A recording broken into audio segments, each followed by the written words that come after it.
Baik, Assalamualaikum warahmatullahi wabarakatuh. Perkenalkan, saya Fatihana dengan NIM 2110417. Di sini saya akan mempresentasikan mengenai tugas kasus molekular docking, yang mana ini merupakan tugas dari mata kuliah pemodelan kimia dengan dosen pengampu Ibu Dr. Erna Syafrizayanti.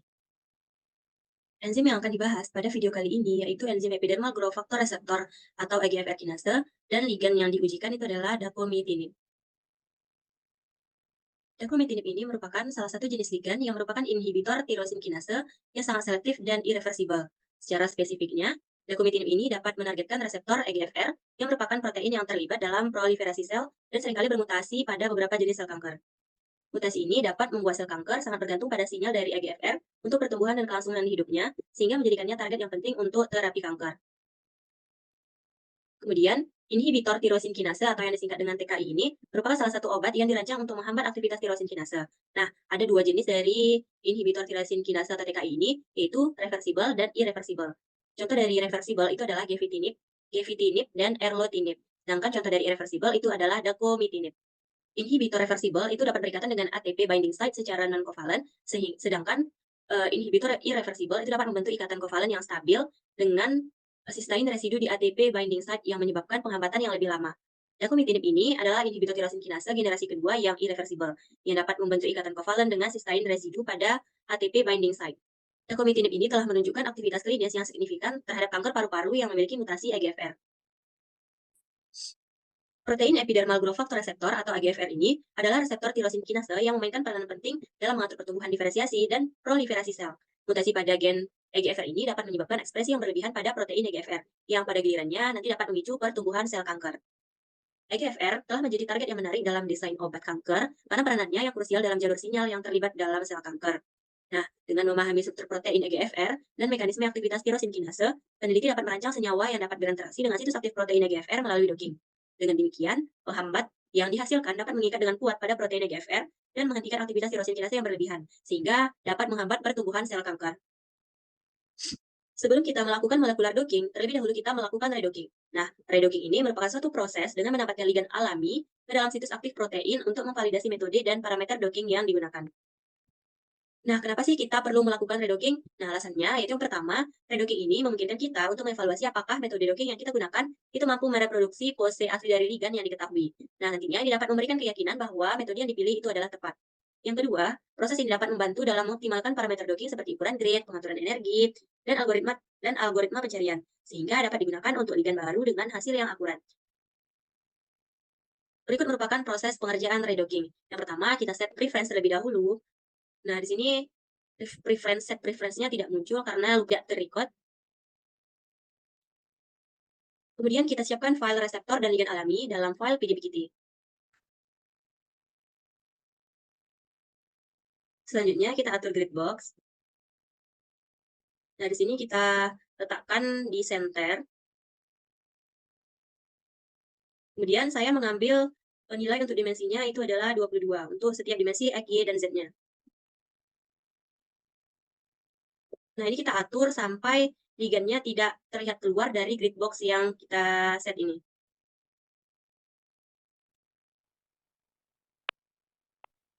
Nah, untuk memastikan agar tidak ada ligan yang keluar dari grid box ini, kita bisa menggesernya ke kiri maupun ke kanan.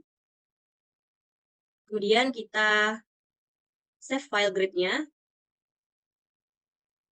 dan kita pastikan file grid-nya sama dengan yang ada di aplikasi Autodoc.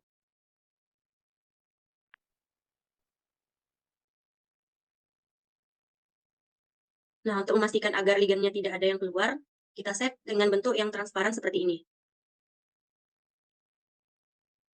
Nah, ini grid box-nya sudah pas ya. Kemudian kita buat file config, dan kita tambahkan 2 baris kata-kata seperti yang ada pada slide berikut. Kemudian kita save. Selanjutnya kita akan menjalankan Autodoc Vina-nya, yang ditandai dengan adanya bintang-bintang yang ada pada layar. Nah, kita tunggu sampai prosesnya selesai. Dan ini proses running Autodoc Vina-nya sudah selesai. Selanjutnya, kita akan melakukan molecular docking. Molecular docking dilakukan dengan cara menambahkan ligan uji dacomitinib ke situs aktif enzim atau reseptor EGFR sehingga diketahui orientasi optimal dari ligan saat berikatan dengan situs aktif dari molekul. Nah, berikut merupakan proses pengerjaan molekular docking dengan ligan uji. Prosesnya sama dengan proses redocking sebelumnya, yang berbeda adalah pada saat melakukan molekular docking, ligan yang ditambahkan itu adalah ligan uji. Nah, sedangkan pada saat redocking, ligan yang kita tambahkan itu adalah ligan alami.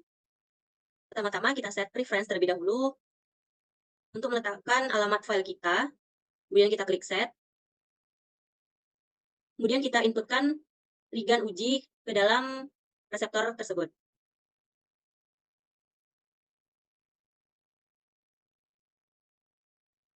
Kemudian kita save filenya dalam bentuk file PDB-GT. Selanjutnya kita atur grid box-nya. Grid box-nya harus sama pada saat kita melakukan redocking tadi. Selanjutnya kita klik output. Kita siapkan file config-nya. Selanjutnya kita jalankan autodefine-nya. Nah, kita tunggu sampai prosesnya selesai. Berikut merupakan hasil scoring redocking dan hasil scoring molecular docking. Dapat kita lihat bahwa RMSD yang diperoleh saat redocking itu adalah kurang dari 2, yang artinya molecular docking yang digunakan itu mampu mengembalikan posisi ligan alami ke posisi semula, sehingga metode docking dianggap benar atau valid. Kemudian, kita lihat afinitas yang dihasilkan pada saat proses redocking dan pada saat molecular docking. Nah, pada saat redocking, kita dapat mendapatkan afinitasnya itu adalah minus 8,4 kilokalori per mol, sedangkan saat proses molecular docking, kita mendapatkan afinitasnya minus 8,3 kilokalori per mol. Nilai afinitas ikatan yang lebih rendah itu menunjukkan interaksi protein ligan yang lebih kuat, dan nilai RMSD yang lebih rendah itu menunjukkan bahwa ligan yang terikat pada protein dalam posisi yang lebih dekat dengan struktur kristal protein. Selanjutnya, ini merupakan visualisasi interaksi protein ligan di PIMOL. Saat ligan alami ditambahkan kembali ke reseptor, maka interaksi yang terjadi pada proses redocking ini adalah metionin 793. Dan pada saat ligan uji ditambahkan ke reseptor pada visualisasi docking ini, dan ini tidak terjadi interaksi karena tidak adanya ikatan putus-putus di sini. Sedangkan pada hasil redocking itu terdapat ikatan putus-putus di sini. Nah, berikut merupakan visualisasi dengan leak plot, yang mana ini merupakan interaksi ligan alami dengan reseptor model 1, dan ini merupakan interaksi ligan uji dengan reseptor model 2. Dapat kita lihat pada gambar, ini merupakan simbol yang menandakan adanya interaksi non-ligan pada hidrofobik kontak. Sedangkan interaksi pada panjang ikatan seperti ini, itu menandakan adanya ikatan hidrogen. Pada interaksi antara ligan alami dengan reseptor model 1, itu terdapat satu ikatan hidrogen dan tidak adanya interaksi hidrofobik karena tidak ada yang menandakan simbol ini pada interaksi dengan ligan alami model 1. Sedangkan interaksi dengan ligan uji dengan reseptor model 2 ini menunjukkan tidak adanya terdapat ikatan hidrogen dan di sini terdapat dua ikatan hidrofobik yaitu alanin 743 dan lisin 745. Selanjutnya, jenis interaksi yang dihasilkan dan hubungannya dengan afinitas pengikatan. Dapat kita lihat pada proses redocking dengan reseptor ligan alami dan proses docking reseptor ligan uji terdapat jenis interaksi, yang mana pada proses redocking itu terdapat satu ikatan hidrogen dan tidak adanya interaksi hidrofobik. Sedangkan pada docking reseptor ligan uji itu jenis interaksinya tidak adanya terdapat ikatan hidrogen, namun terdapat dua interaksi hidrofobik yaitu alanin 743 dan lisin 745. Dan hasil docking score yang diperoleh pada proses redocking itu adalah minus 8,4 kilokalori per mol, sedangkan docking score pada molekular docking itu adalah minus 8,3 kilokalori per mol.